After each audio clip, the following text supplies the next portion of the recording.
দেখো, ইতিমধ্যেই আমরা চট্টগ্রাম বোর্ড 2025-এর গ নাম্বার কোশ্চেনটা সলভ করছি। এখন চলো আমরা চট্টগ্রাম বোর্ড 2025-এর ঘ নাম্বার কোশ্চেনটা সলভ করি। তো এই কোশ্চেনটা শুধুমাত্র যে চট্টগ্রাম বোর্ড 2025-এ আসছে তা না, এই কোশ্চেনটা দেখো দিনাজপুর বোর্ড 2023-এও আসছে।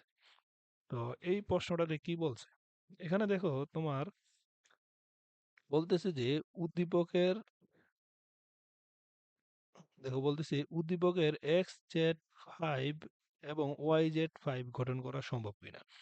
তো উদ্দীপক প্রশ্নটা দেখে আমরা খুব সহজেই বুঝতে পারছি আমাদের এই XZ5 এবং YZ5 গঠন করার জন্য আমাদের XYZ এগুলো আগে বের করা লাগবে।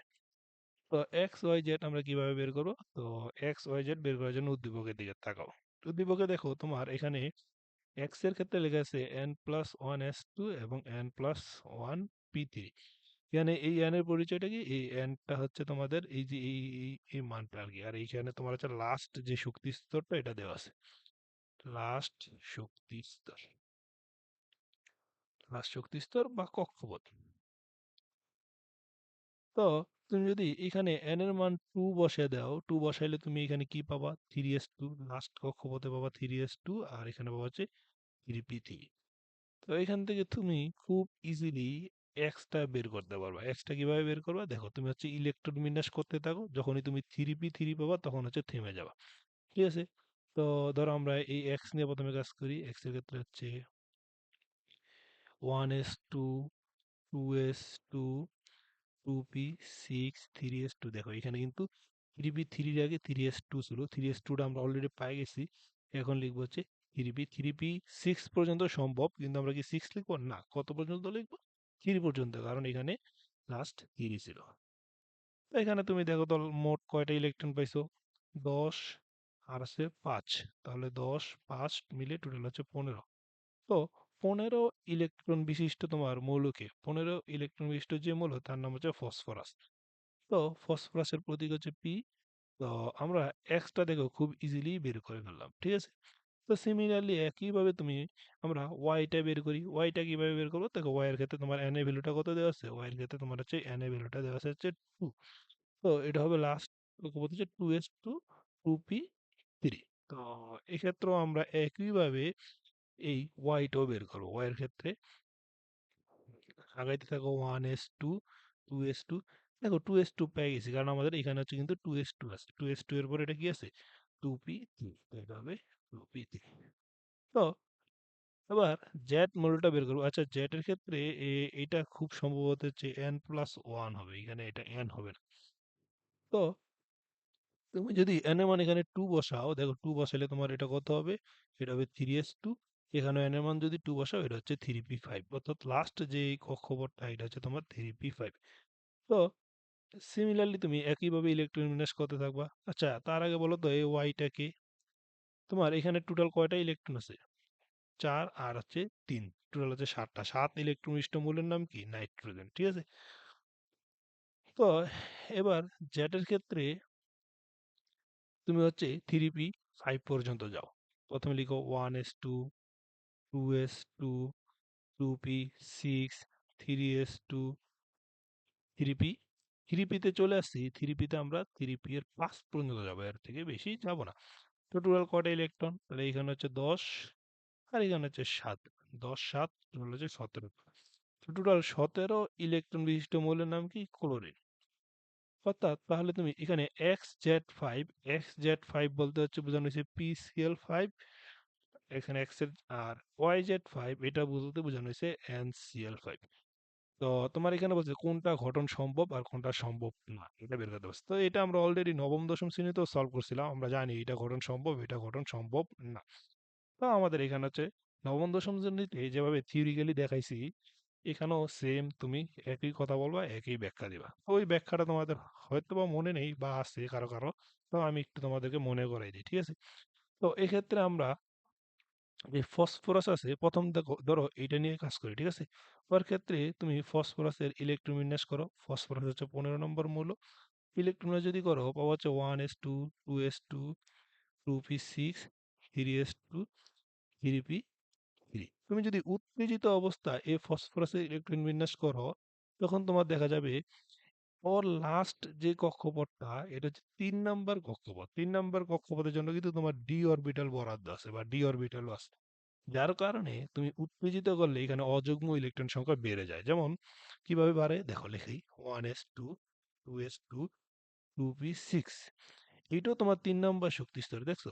তো 3 নাম্বার শক্তি স্তরে যেগুলো আছে এক্ষেত্রে তোমার ইলেকট্রন আগেই ফিল আপ করে দিবা না। 3 নাম্বার শক্তি স্তরের যে অরবিটাল গুলো আছে আগে সবগুলা লিখবা। তো 3s 3p p এর টোটাল কয়টা অরবিটাল? p এর টোটাল হচ্ছে 3টা, একটা হচ্ছে 3px py pz।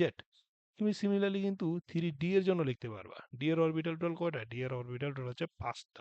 প্রথম হচ্ছে এটা হচ্ছে লিখলাম হচ্ছে 5টা অরবিটাল হচ্ছে, প্রথমটা হচ্ছে dxy। আরো আছে, দেখি এর মধ্যে হয় কিনা। টোটাল কয়টা দেখো লাস্ট কক্ষপথ ইলেকট্রন? 5টা। 5টার মধ্যে দেখো 1 2 3 4 5।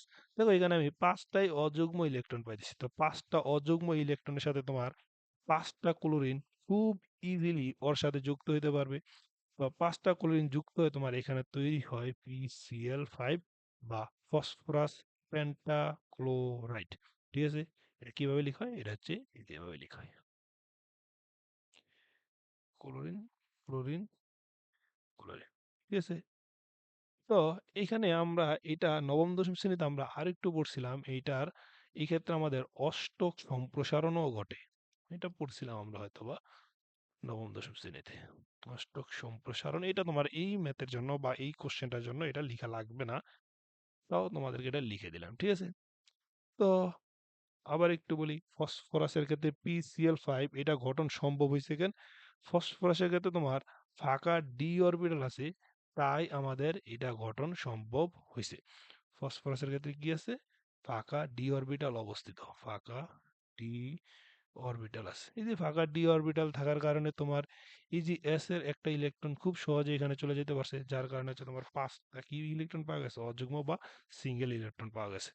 তো ফাঁকা ডি অরবিটাল থাকার কারণে আমাদের অরবিটাল থাকার কারণে ফাঁকা ডি অরবিটাল থাকার কারণে PCl5 সম্ভব। মূল লিখা এটাই। ঠিক আছে। এবার আমরা বোঝার চেষ্টা করি NCl5 এটা সম্ভব কিনা। এই NCl5 গঠনটা সম্ভব না এটা আমরা জানি, তাও আমাদেরকে এটা একটু ব্যাখ্যা দেওয়া লাগবে।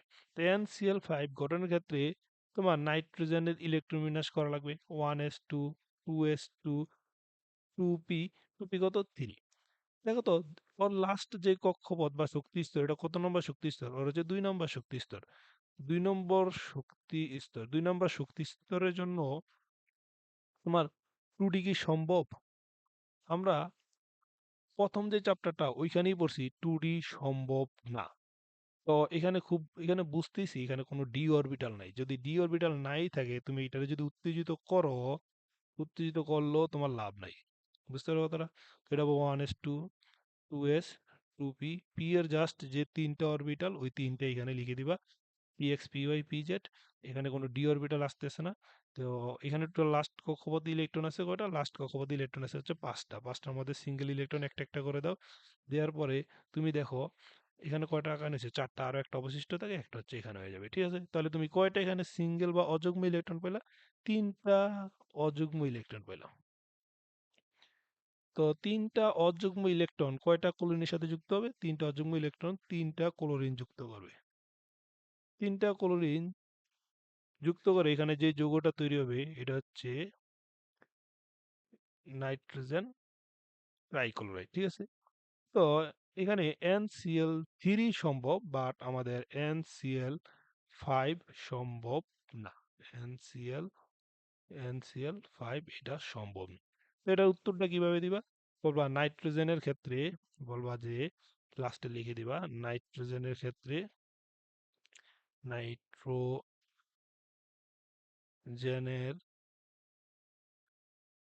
ক্ষেত্রে ফাঁকা ডি অরবিটাল না থাকায়, ডি অরবিটাল না